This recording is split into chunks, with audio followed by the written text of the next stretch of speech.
Olá, benditos! Chegamos ao penúltimo capítulo da nossa série 42 dias entendendo o sofrimento de Jó. Passou rápido, não é mesmo? Pois é, mas o aprendizado está valendo a pena. Este é o primeiro dos 5 livros poéticos que nós vamos refletir juntos e você vai perceber que a linguagem poética é um pouco mais complexa. Mas o importante mesmo é você entender a mensagem por trás da poesia.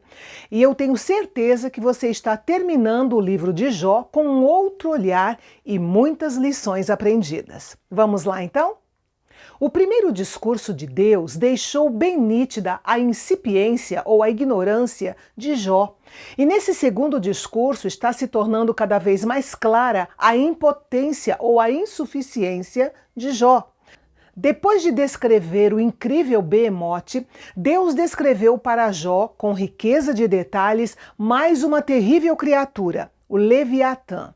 A primeira menção dessa estranha criatura na Bíblia foi no capítulo 3. Ele é mencionado neste capítulo também e em outras partes do Antigo Testamento. O termo Leviatã é a transliteração de uma palavra hebraica cujo radical significa envergar, retorcer.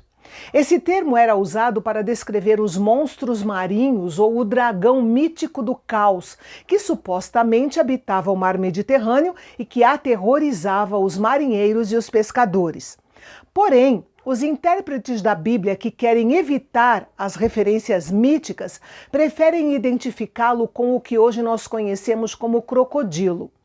Enfim, embora haja muitas especulações a respeito desses animais, é importante considerar que pode ser que Deus estivesse se referindo a outros 2 animais que já foram extintos.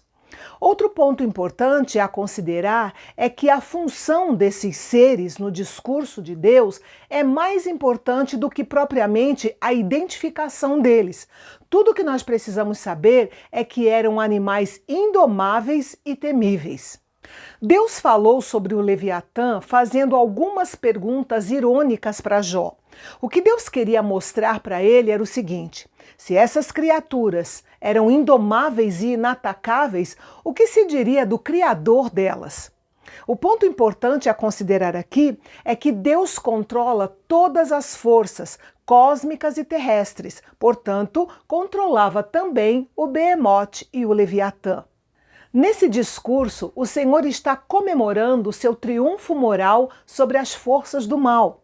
Satanás, o acusador, foi convencido de que estava totalmente errado, embora Jó não soubesse disso. O autor do livro de Jó e nós, os leitores, podemos ver o quadro completo que Jó e seus amigos talvez nunca tenham conhecido. Portanto, diante do sofrimento, nós precisamos apenas confiar na soberania divina, crendo que no devido tempo a sua providência finalmente proverá a nossa vitória. Isso não é fatalidade nem passividade, mas é fé no Deus soberano que vem provando sua fidelidade para com o homem há milhares de anos, mesmo o homem sendo totalmente merecedor do sofrimento por causa dos seus pecados com as suas consequências. Podemos fazer uma associação entre o Leviatã e Satanás. Assim como Jó era impotente contra o Leviatã, ele também era impotente contra Satanás. Somente Deus poderia derrotar o Leviatã, assim como Satanás. Jó foi chamado a reconhecer sua impotência e a depender do poder de Deus.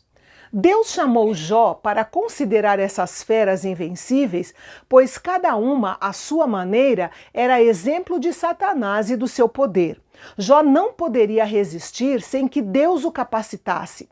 Jó pensou e sentiu que estava sozinho em sua provação. No entanto, essa foi a maneira de Deus dizer que ele não estava sozinho, porque se estivesse, certamente teria desmoronado diante do poder do mal. Deus encerrou seu discurso aparentemente sem nunca contar a Jó a história por trás da história. Pelo menos a Bíblia não dá nenhum indício de que Jó tenha tomado conhecimento da disputa entre Deus e Satanás e que desencadeou toda a sua crise. Mas agora Jó podia ser um consolo, uma inspiração e um exemplo para aqueles que sofrem sem uma explicação aparente. Ao final do discurso de Deus, Jó sabia que havia sido derrotado. Não havia meios de pleitear sua causa diante de Deus. Jó precisava se reposicionar e responder alguma coisa diante de tudo aquilo que ele tinha acabado de ouvir.